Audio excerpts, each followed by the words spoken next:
So after they drained it, like the only thing that like was bothering me is it just felt heavy. But once they drained it, man, I was like right now, like the clamps on it, is just, yeah, no, I'm just like, hey, yeah, I'm ready for this to be over. If we can just cut the ear off, I'd be completely fine with that too. I'm not gonna lie, it's not a good look for you. Yeah. How do you feel about the fight, man? Obviously, it's a step up in competition. Davey Grant's a really good fighter. Had some tough moments for you, but you had some great moments too. How did you feel about the fight? I felt really good in the fight. Like I felt like I was able to outclass him in a lot of places. Like I felt like with the boxing, the straight hands, like he just really couldn't get to me. He was able to hit my ear a couple times, but other than that, the only problem that he probably gave me was like just the kicks, if anything, like the teep kicks, the couple of calf kicks he was able to land.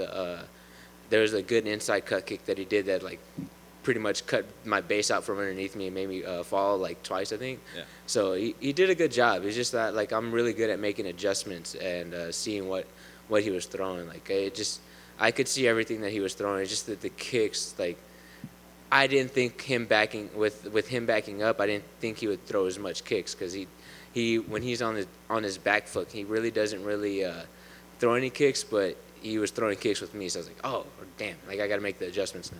You read the spins very well as well. Like with Oh yeah.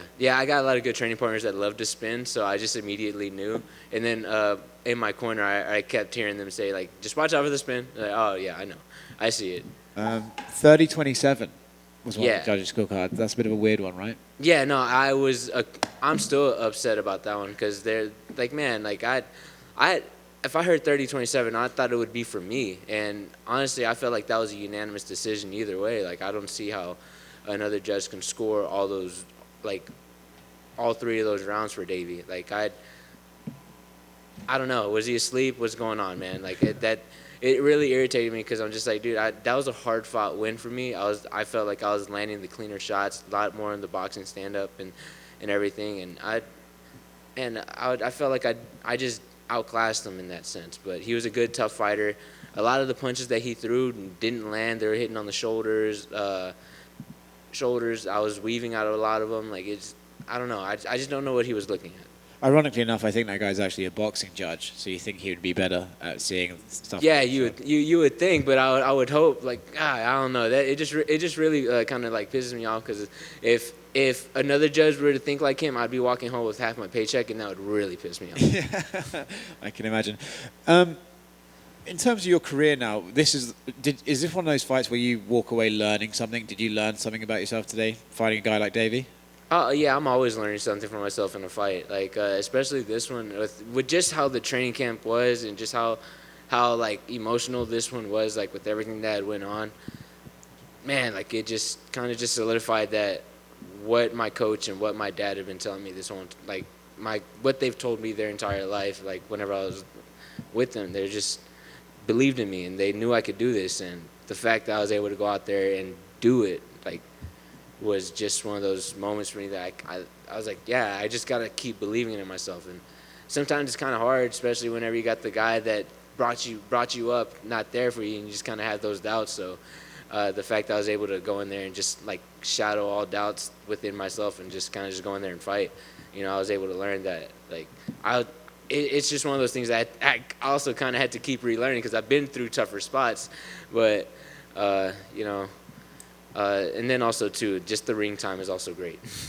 I think you know that you're starting to make waves in your career when you start getting people calling you out. Sean O'Malley wants to fight you in March. Oh yeah, sure, maybe. Yeah, whatever. Whatever. Yeah, I would definitely fight Sean O'Malley. It's just like right now he says he wants to try to get a ranked opponent and all that stuff, but yet he's dodging all these other ranked opponents. He'll say so. Let's dive into that one right quick, all right?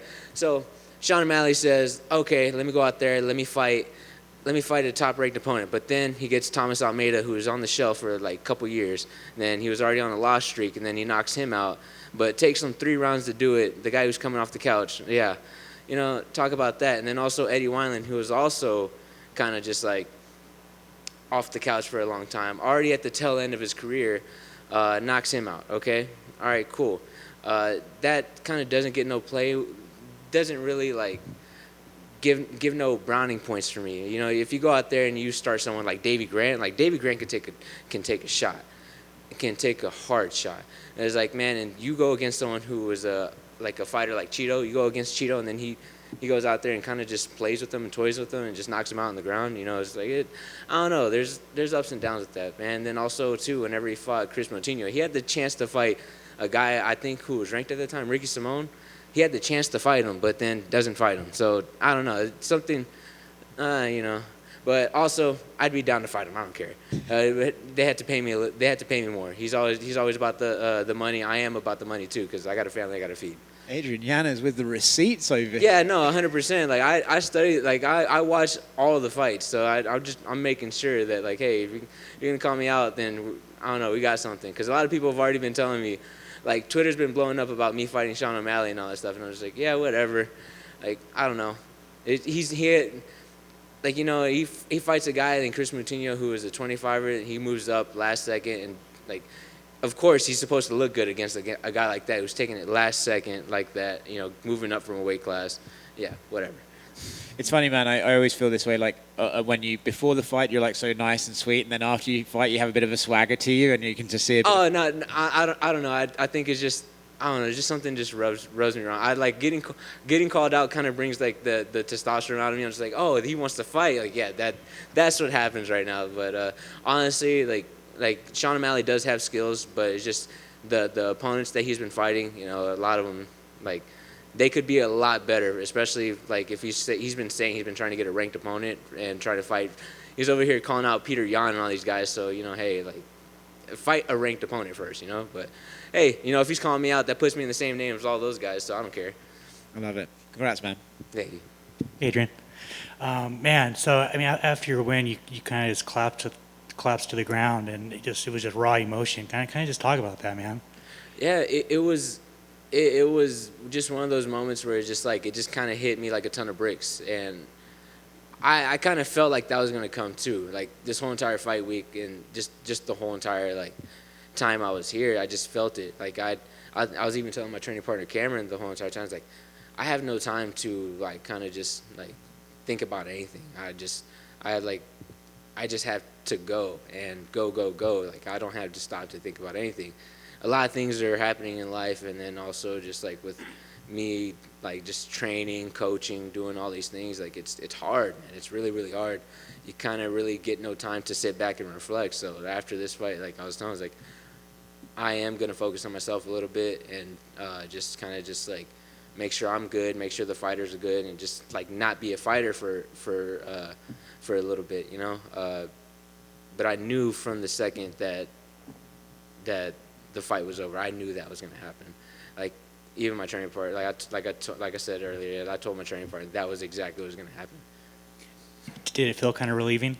It felt really relieving. Yes, it's like, man, whenever you just like have all this pent up emotion inside you, and you just like kind of just like de-stress and just like kind of just let everything out, of course you're gonna feel amazing, man. That's holding it in and just holding stuff back, man. It's not good for you, man.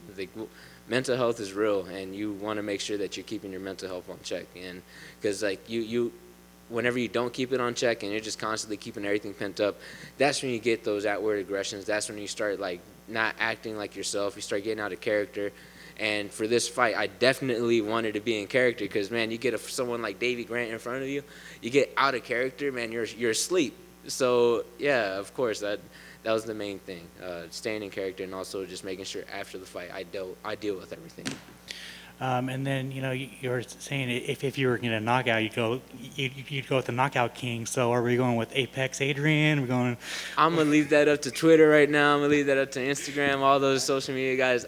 Like I said, I'm not the guy that's going to be like, oh, no, you got to call me Hands of Stone. No, I'm this guy. Nah, I'm not that. Like, I'm not going to give myself a nickname. You know, it's up to Twitter and everybody else to give me nicknames. And if the one that I liked the most was Mr. Knockout, and just because it has the ring to it, and I was for sure gonna keep it if I knocked out Davey Grant. I was gonna be like, no, it's solidified.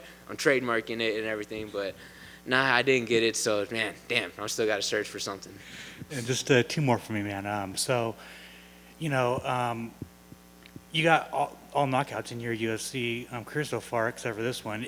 Does it feel nice to know that you can go 15 minutes, right? I mean, you've gone 15 minutes on the regional scene, but now you've gone 15 minutes in the UFC. Oh yeah, I've gotten 25 minutes on the regional scene with someone like Miles Johns, you know. So that's you know, I'd never had like issues with my cardio or anything like that. But getting the ring time was great. You know, I got into the third round with Gustavo Lopez and all that. It's a cool feeling getting the rounds in, you know, and it's pretty cool. But also, like, I don't like being in there too long. You know, I'd rather just knock them out and get it over with and collect another check. You know, I always love that. So I'm hoping this fight was Fight of the Night worthy. And then finally, just I know you like to shout out MMA Twitter, so I just want to know if you have a message for MMA Twitter. Oh man, thank y'all so much. Y'all help push me and like push all my fights. Like it's crazy. MMA Twitter makes it so much fun to like get on whenever the UFC is on, because they say like some of it's outlandish, some of it's like funny. They have jokes, they have memes, and I love all of it, man. You got people like Mac Malley on there just going nuts, and people like Booger Beard and all that. It's pretty hilarious. I love it. Congrats. Thank you. Congrats on the win, Adrian. Oh, thank you. Upper body movement, footwork, rolling with the shots, living the punches. It looked like Silva taking on Forrest Griffin there. You're your hardest critic. From a scale of 1 to 10, how did you do tonight? Man, I can always do better. Like I know the push kicks that he was throwing, the teep kicks that he was throwing to my solar plex. I know I needed to defend that better, and I should have prepared better for it. You know, I should have done a lot more. I should have been checking more kicks. I should have been moving a little bit more. The kicks were pretty much the biggest problem of the fight, you know, and I should have done more. But overall, I'm happy with my performance. But at the same time, I'm gonna go back and I have to sit back and actually watch to see where he was catching my kicks at. Because when I heard in the corner, it was whenever I was using my head movement. That's whenever they wanted to started throwing the low kicks. Because like if his head's not there, his leg's there, and I got to see when those moments were so I can start addressing some of that. Excellent. And just to co-sign on that, if you do see Sean in the future, that's going to be fireworks. Hopefully you don't get that judge that gave the other guy the Oh, yeah, no, I hope I don't get that judge ever again, man. He doesn't know what he's looking at. Y para tus fans latinos que te siguen y de cualquier parte del mundo, un mensaje de tu desempeño esta noche y le brindaste a tu entrenador el triunfo. Man, gracias por todo, man. It means the world to me that they watch me. Estoy enseñando más en español porque yo quiero hablar más con todos, con mis fans, y no me siento bien cuando no puedo hablar mucho español para ellos. So estoy enseñando. So sorry, I'm trying to learn. Because I hate not being able to talk to my fans in Spanish. So estoy enseñando para ustedes. Gracias por todo. Buen hecho, man. Poco por poco. Felicidades. Thank you, guys.